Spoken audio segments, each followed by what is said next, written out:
Hi, James. Hi, how are you? Where does this interview find you? It looks like you're in Amsterdam, if I can tell by your Like, background.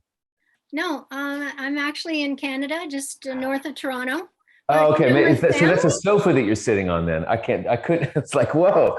I didn't know if that was, my family's actually from Holland, so that's funny that you say that. well, I just saw the buildings on whatever you're sitting on there. That's true. They actually do look like Amsterdam. Yeah. Beautiful city. How are you?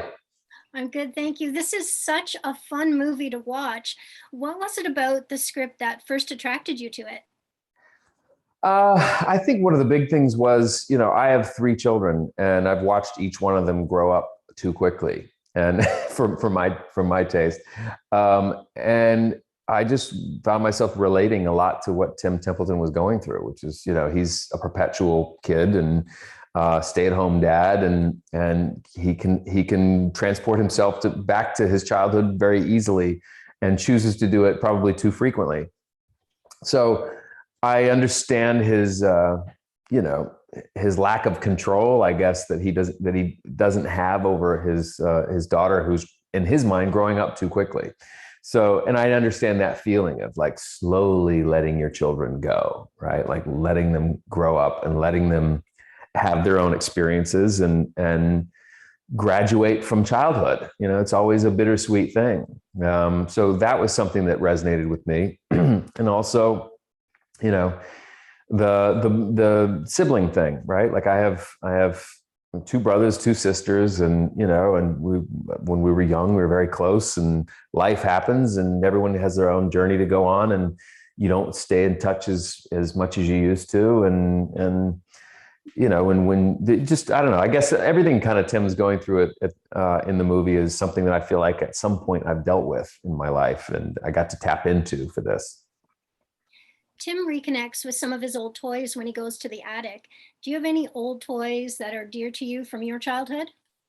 I have some old Star Wars action figures, what the old Kenner, I think that was the name of them, action figures that my mom kept from when I was young. That boy, when I go back home to Oklahoma, I always I go upstairs into my old bedroom in my closet, and I see those like containers with just old Tonka trucks and Star Wars figures, and it just, little remote controlled cars, and you get lost into the memories of those. And when you're what, 13, 14, and you've outgrown those toys, you're this close to just throwing them all in the trash.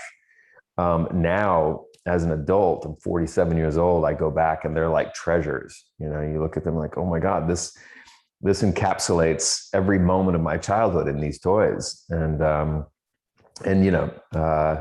we see a little bit of Tim reminiscing with Wizzy, and going back in time and seeing his speak and spell. I thought that's a funny moment.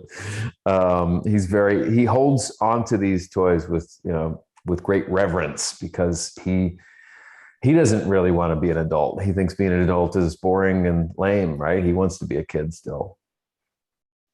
Now, knowing that your character sings in this, did that attract you even more to the project?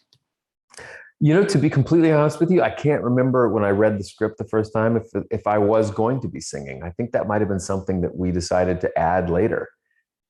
All the DreamWorks people are going to correct me on this if I'm wrong, but I feel like that was something that we, as the process went on, we created that sequence, or at least the sequence may have been created, but my involvement in singing in the sequence was added. So it wasn't something that I read in the script, and if I did read it in the script, it just completely went over my head that I would have to be singing.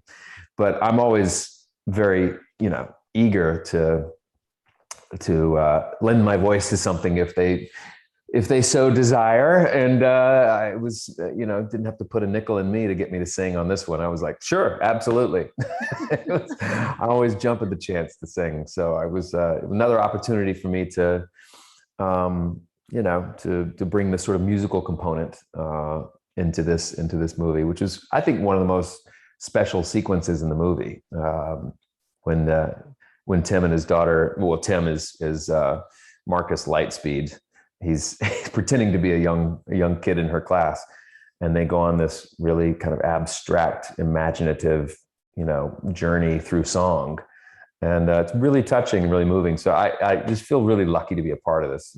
I grew up, like I said, not I grew up, but my kids grew up watching these types of movies, and I was sat right next to them on the sofa watching it with them. So it's a really special thing for me to be part of something like this. You've done voice work for a number of projects before. How was playing the voice of Tim different this time? Well, I think,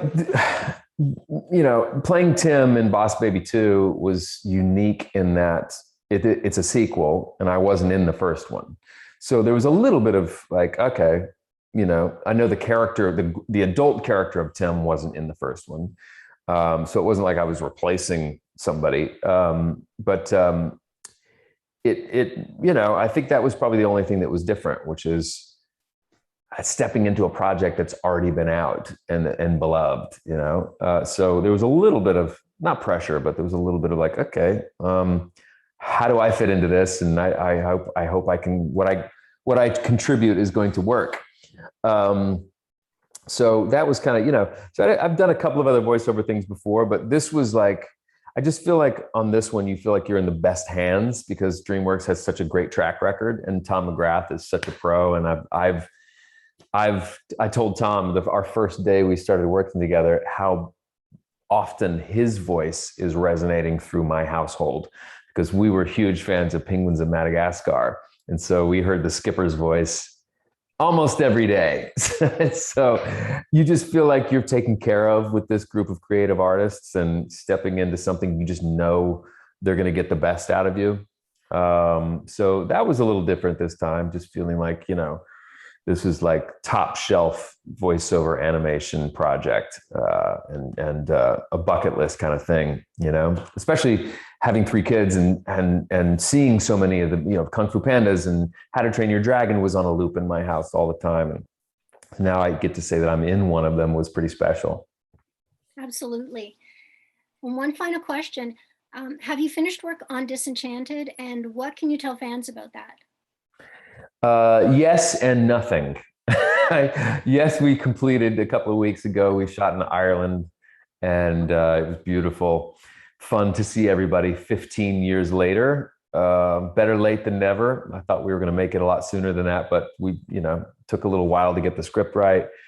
But it was fun. It was a blast. It was one of the best reunions I've ever had. Everyone looks the same, and everyone's singing at the top of their lungs and wearing ridiculous costumes, and it was a blast. I wish I could tell you more about it than that, but it was a great family, and a special movie that worked, that just hit all the right notes. And so now to bring that movie back to another generation that may not have seen the first one is pretty special.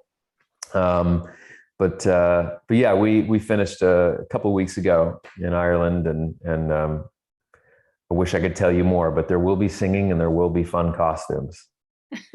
Sounds great. Thank you so much for chatting with me today. It's been such a pleasure. Oh, my pleasure. Thank you for taking the time. Thanks for watching. If you're new to the channel, or if you're returning and haven't hit that subscribe button, please do so now and click the like button underneath the video. Tap the notification bell if you want to make sure not to miss out on any new celebrity interviews.